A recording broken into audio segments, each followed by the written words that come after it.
साधना हम कर रहे थे, शास्त्र विरुद्ध कर रहे थे, उससे हमारा जन्म और मरण मिटा नहीं, कष्ट ज्यों के त्यों बने रहे।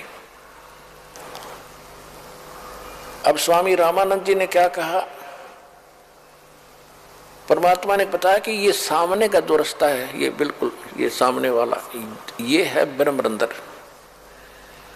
और ये तुम्हारे किसी भी मंत्र से, ना ओम जाप से, ना ओम नमः शिवाय है, और न ही ओम भागवते वासुदेव, ओम नमः भागवते वासुदेव है, और ना किसी और मंत्र से ये सामने का नहीं खुलेगा।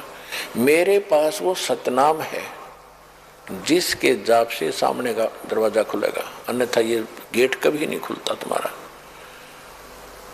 ये बंद पड़ा है तुम्हारा। और कोई कोशिश करके देख, रामानंद जी जो मंत्र जाने था, जो भी गायत्री मंत्र से ने घोट रखा था, ये दुर्वेद अध्याय नंबर 36 का मंत्र 3, उसका ओम मंत्र ला को भी जाप कर लिया, ना खुला, बैठ गया, चुप हो गया, क्योंकि स्वप्न सा हो रहा था, जैसे स्वप्न में देखते हैं ऐसे चल रहा था, बैठा समाधिस्थ था, परमात्मा सामने बैठे और उसको परमात्मा आगे भी बैठे त्रिकुटी पर, त्रिवेणी के पर।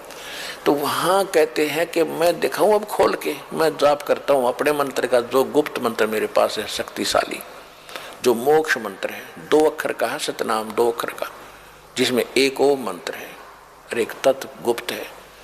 परमात्मा ने लीला की स्मरण किया सतनाम का, एकदम ऐसे वो पत्थर जैसे वज्र के कवाड़ थे, न्यों खुल गए, गेट खुल गया सामने, और परमात्मा ने कहा कि आ जा मेरे साथ साथ। जब रामानंद जी को ले गए, दिखा कि ये बैठा वो निरंजन ज्योति निरंजन, जिसको तुम परमात्मा मानते हो, अलख निरंजन कहते हो, ये काल है, ये देखो ये बैठा उस गेट के सामने बैठता है। ये इतना जालिम है, जो 11वां द्वार है, 10वां द्वार गाटा जोड़ रखा था आज तक। 10वां तो काल के जाल में रहता है, और 11वां भी पार नहीं करता, 12वां द्वार पार करेगा, 12वें से पार होकर हम सतलोक जाएंगे। ये मधु परमहंस एक रांजड़ी में फौजी साहब है, और उसने कितब परमात्मा की वाणी पढ़ ली, 11वीं खिड़की है, वो 11वीं खिड़की में हल्दी की गांठ से पंसारी बन गया। ने कहा मेरे पास जो वस्तु है किसी के पास नहीं धरती पर। क्या क्या है उसके पास? मंत्र क्या देता? सतनाम और सतगुरु, यो तो उसका मंत्र है। और फिर कान में ना वो भी ना करता सुनता, नो कर दे है। वो साधक दीक्षा लेने वाला कहता महाराज जी को सुना नहीं, कहते ये सुनन का नहीं, ये कहने का भी नहीं, अंदर तेरा ताकत डाल दी, सार शब्द है, आदि शब्द है। और उसने पाएगी कि 10 पढ़ ली, परमात्मा की वाणी को समझना बालकों का खेल है। 11वीं खिड़की, 11वां द्वार, 11वां तो इस काल के लोक से पार करेंगे, 11वां जाएगा अक्षर पुरुष के लोक में प्रवेश कर जाएगा, 11वां फिर भी पार नहीं हुए। उसके बाद फिर 12वां द्वार है, जब 11वां द्वार है उस पर ये खुद बैठा है ये काल, और इतना विकराल रूप है, कति कड़ लाके बैठा है उसके। वैसे तो बंद वो है ही है, कमर ओरला रहे बेईमान के दे, कोई गलती से निकलना जाके तेगा मेरी आंख लाग जाता है। तो वहां जब कोई जाता है, पहले तो उसका इतना तेज है, इतनी ताकत, तो उसकी चारों तरफ उसने ऐसा छोड़ रखी है कि कोई जा नहीं सकता आम जीव। लेकिन परमात्मा ही जा सकते हैं, या उसकी भक्ति युक्त हंस उसकी कृपा से उसके पार हो सकता है। तो कबीर साहब साथ ले रहे रामानंद जी को कि वो बैठा देख कड़लाए 11वें द्वार पर तेरा भगवान अलख निरंजन काल, जो गीता 11वें अध्याय के 32वें श्लोक में कहता मैं काल हूँ, सबको खाने के लिए प्रवृत्त हुआ हूँ, सबका नाश कर दूंगा। ये है वो जिसने तुम, कृष्ण नहीं था वो, कृष्ण के अंदर ये प्रवेश करके बोल रहा था। अब राम जब देखा उसकी शकल रामानंद जी तो घबरा गए, अरे तेरा गजब हो, ये तो भाई इसी मोटी मोटी आंख और विकराल चेहरा, लंबे दांत, ओछा माथा। परमात्मा बोले चिंता ना कर, मेरे पास वही मंत्र है जिसने कपाट खोले थे, ब्रह्मरंध्र खोला था।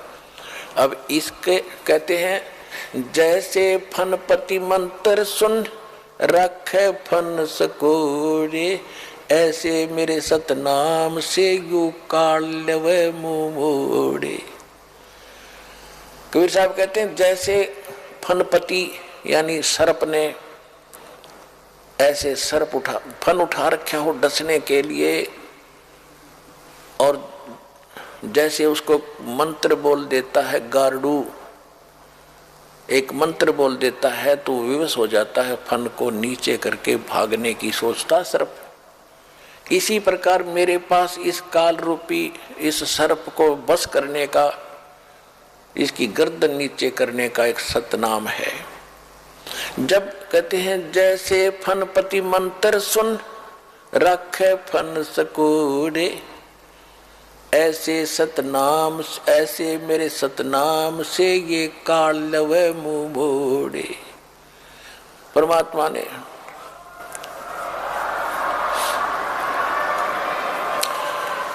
परमेश्वर कबीर परमेश्वर जी ने सतनाम का सेवन किया और काल एकदम नीची गर्दन कर गया। नो नीची गर्दन करते उसके सिर पे पैर रख के गुद्दी में, और रामानंद जी से कहा कि आजा मेरे साथ।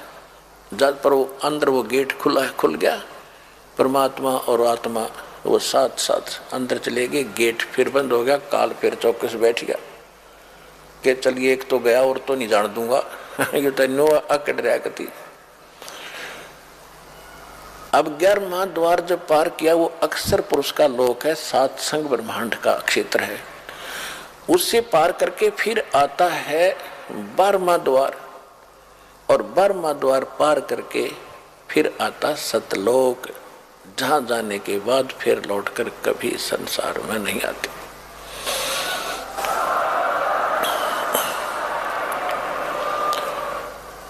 वहां परमात्मा ने सारी अपनी लीला दिखाई, सतलोक दिखाया है। पुण्यात्माओं तो उसकी सारा वर्णन कर दिया तो आपके मुंह में पानी आ जाए, ऐसी बढ़िया मेवा है, ऐसी बढ़िया व्यवस्था है। लेकिन अभी आपसे भक्ति भी तो करानी है, भक्ति करा के फिर ले चलेंगे। तो वहां जब पहुंचे, वहां पर सारा शोभा देखी, इतना सुंदर वातावरण, ना गर्मी है ना सर्दी है, सुंदर तेजों में शरीर है, तेजों में एकदम 16 सूर्य जितना प्रकाश रामानंद जी के शरीर का हो गया। तो वहां शरीर मिला उसको, और परमात्मा कबीर जी जिन उस छोटे बालक के रूप में उनके साथ जा रहे थे, वहां दूसरे रूप में देखा है गुम्मट के अंदर बहुत बड़े गुम्मट यानी परमात्मा बैठे हैं उसमें, और सिंहासन पर विराजमान है, सुंदर सिंहासन, हीरे पन्ने जड़े हुए, सिर पर मुकुट है मालिक के, एक रोम में बाल में करोड़ सूर्य मिला दे, करोड़ चंद्रमा, इतनी रोशनी। तो छोटे बालक वहां शरीर लंबे लंबे हो जाते हैं, जाते ही अच्छे लंबे सुंदर लगते हैं वो लंबे शरीर। तो वहां एक चौर रखा था, जैसे सफेद सफेद बाल से वाला चौर यहाँ करते हैं बच्चे, वो चौर उठाया परमात्मा कबीर जी ने, और तेजों में शरीर के ऊपर चौर करने लगे सिर पे। रामानंद जी ने सोचा भगवान ये है, और कबीर जी इनके कोई नौकर नाकर यहाँ के कोई गण गए होंगे, ये कोई यहाँ के देव होंगे इस लोक के। इतने में तेजों में शरीर खड़ा हुआ, 5 वर्ष का बालक बैठ गया उस अनंत कोट ब्रह्मांड के कंट्रोलर के सिंहासन पर, और चंवर वो तेजों में शरीर खड़ा खड़ा यानी दूसरे रूप अपना ही डबल रोल करते हुए चंवर करने लगे। रामानंद जी सोच रहे हैं ये क्या हुआ भाई, ये कबीर बैठ गया गद्दी पर, भगवान जिसको मालिक समझ रहा था मैं ये चौर कर। इतने में वो तेजों में जो बड़ा शरीर था 5 वर्ष के बालक में समा गया।